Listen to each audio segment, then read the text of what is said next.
सलाम के जब मलकुल मौत को जब उन्होंने थप्पड़ मारा, हजरत मलकुल मौत अल्लाह तबारक व तआला के पास गए और जाकर के ये सारा वाकया बयान किया। अल्लाह तबारक व तआला ने फरमाया जाओ पहले जाकर के इजाजत लो, पहले जाकर के इजाजत लो कि मैं आपकी रूह कब्ज करने आया हूं, मुझे इजाजत की जरूरत है।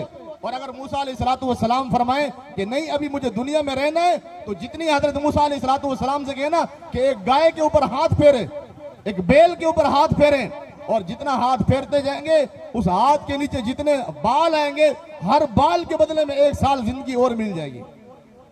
मलकुल मौत हजरत मूसा अलैहिस्सलातु वस्सलाम के पास वापसी आया और आकर के कहने लगे हजरत अल्लाह तबारक व तआला ने फरमाया कि एक बैल के ऊपर हाथ फेरो, दरमियान में जितने बाल आ गए हर बाल के बदले में 1 साल की जिंदगी मिलेगी। मूसा अलैहिस्सलातु वस्सलाम ने फरमाया उसके बाद क्या होगा? मलकुल मौत ने कहा उसके बाद जो है फिर मौत है। हजारों साल जिंदगी मिल जाए, हजारों साल जिंदगी मिल जाए, उसके बाद आखिर क्या है? फरमाया आखिर फिर उसके बाद भी मौत है। तो फरमाया कि अगर उसके बाद भी मौत है तो फिर मुझे अभी अल्लाह के यहाँ ले जाओ, मैं अभी अल्लाह से मुलाकात करना चाहता हूँ। तो मौत जो है, मौत से परेशान भी नहीं होना, मौत से गमगीन नहीं होना। मरने वाला जब दुनिया से जाता है वो किसी और के पास नहीं जाता, वो अल्लाह के पास जाता है, वो अल्लाह से मुलाकात के लिए जाता है। मौत जो है अल मौत तोहफतुल मोमिन, ये मोमिन के लिए जो है एक तोहफा है। जब हम किसी को गिफ्ट पेश करते हैं, किसी को हदिया देते हैं, तो इसी तरह मौत जो है ये मोमिन के लिए हदिया है।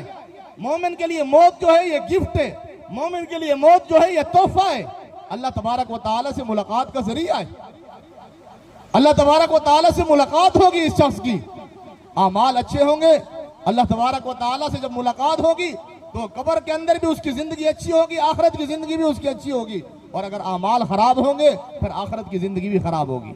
इसलिए हमें मरने से पहले मौत की तैयारी करनी चाहिए और अपने आमाल के ऊपर तवज्जो देनी चाहिए। आमाल में सबसे पहली चीज और बुनियादी चीज जो है वो नमाज है। सबसे पहले हमें अपनी नमाज के ऊपर तवज्जो देनी चाहिए कि हमारी नमाज ठीक हो, हमारी नमाज वक्त पर हो, नमाज सुन्नत के मुताबिक हो, नमाज वक्त पर हो, नमाज के अंदर सुस्ती किसी किस्म की नहीं होगी। इसलिए कि कल कियामत के दिन सबसे पहला जो हिसाब होना है वो नमाज के बारे में हिसाब होना है। सबसे पहला सवाल नमाज का होगा। अगर नमाज वाला सवाल पूरा हो गया, नमाज वाला सवाल दुरुस्त हो गया, फिर आगे सवाल सारे भी ठीक होंगे। और अगर नमाज के अंदर कमी कोताही हो गई फिर आगे जो और सवालात होंगे फिर उनमें भी परेशानी का सामना होगा। मौलाना रशीद अहमद गंगोही रहमतुल्लाह अलैह एक मरतबा उनसे मौलाना कासिम ननौती रहमतुल्लाह अलैह मिलने के लिए आए। वाकया जरा तवज्जो वाला वाकया है, आपकी तवज्जो की जरूरत होगी। मौलाना कासिम ननौती रहमतुल्लाह अलैह जब मिलने के लिए आए तो मौलाना रशीद अहमद गंगोही रहमतुल्लाह अलैह का जो कुआं था, जो तालाब था वहां मस्जिद के अंदर जो हौज था, जो कुआं, वो कुआं जो है बड़ा मशहूर था कि इसका पानी मीठा होता है, इसका पानी मीठा होता है। मौलाना कासिम ननौती रहमतुल्लाह अलैह जब तशरीफ लाए, जो पानी जब वो पुराने दौर के अंदर वो मिट्टी के जो लोटे बने होते थे, उस लोटे के अंदर पानी निकाला, जब पानी मुंह में लिया कुल्ली की तो इतना खारा पानी, इतना कड़वा पानी कि हजरत फरमाते हैं कि मेरी जुबान जल गई, मेरा होंठ जल गया, मुंह जल गया मेरा।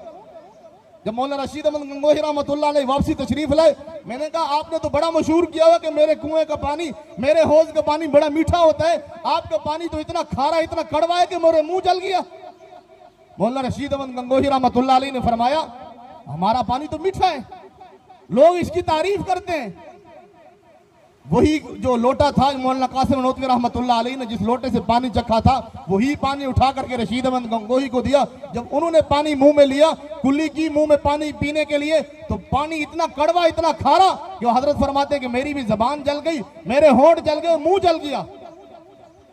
आखिरकार हमने जो है हकीकत मालूम की कि कुएं का पानी चेक किया तो वो पानी मीठा है। जब वो पानी उस लोटे के अंदर डालते हैं, वो पानी पीते हैं तो वो पानी खारा हो जाता है, कड़वा हो जाता है, जहर की तरह महसूस होता है। तो आखिरकार दोनों के जहन के अंदर एक बात आई कि जाकर के कुम्हार से जाकर के मालूम करते हैं कि ये जो लोटा बनाया है आपने, ये कौन सी मट्टी को उठा करके आपने लोटा बनाया। जब मालूम किया, उन्होंने कहा, उस कुम्हार ने कहा ये फलां कब्रिस्तान के अंदर जो है हमने वहां से मट्टी उठाई थी और वहां से मट्टी उठाने के बाद उस मट्टी से हमने लोटा बनाया है। तो रशीद अहमद गंगोही रहमतुल्लाह अलैह फरमाते हैं कि हमने तहकीक की कि ये कब्र किसकी है, जिस कब्र से ये मट्टी उठाई गई। मालूम हुआ कि वो बेनमाजी की कब्र है। बेनमाजी की कब्र से मट्टी उठाने के बाद, मट्टी आग में पकने के बाद, लोटा बनने के बाद वो इतनी खारी है, इतनी कड़वी है, इतनी जहर वाली है कि आदमी का मुंह जल जाता है, आदमी के होंठ जल जाते हैं, जबान जल जाती है। उस कब्र के अंदर जो मुर्दा सोया हुआ है, जो बेनमाजी सोया हुआ है, उसका क्या हाल होगा, उसकी हालत क्या होगी। तो मेरे दोस्तों, सबसे पहले हमें अपनी नमाज के ऊपर तवज्जो देनी चाहिए, अपनी नमाज को दुरुस्त करना चाहिए। नमाज के बारे में किसी किस्म की सुस्ती बर्दाश्त नहीं करनी चाहिए। खवातीन हजरात भी ये बात तवज्जो से सुन करके जाएं। बच्चों की वजह से, मेहमानों की वजह से, किसी और मसरूफियत की वजह से दुनिया की मसरूफियात कभी खत्म नहीं होंगी। दुनिया की मसरूफियात चलती रहेंगी। जब तक आदमी की आंख बंद नहीं होती, दुनिया की मसरूफियात कभी खत्म नहीं होगी। इसलिए हमें चाहिए, दुनिया की मसरूफियात तो चलती रहेगी, लेकिन अपनी आखिरत के बारे में, अपनी कब्र की अभी से हमें फिक्र करनी चाहिए। और सबसे पहले अपनी नमाज को दुरुस्त करना चाहिए और नमाज को वक्त पर अदा करना चाहिए।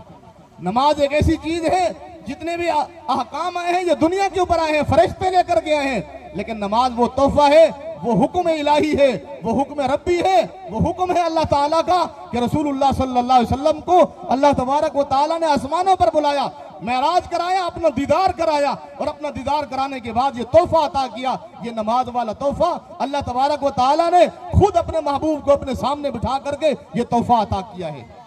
और ये नमाज, ये हुजूर अलैहिस्सलातु वस्सलाम की मेराज ये थी कि आप आसमानों पर पहुंचे, और मुसलमानों की हमारी मेराज ये है कि हम नमाज पढ़ें। नमाज ये मोमिन की मेराज है।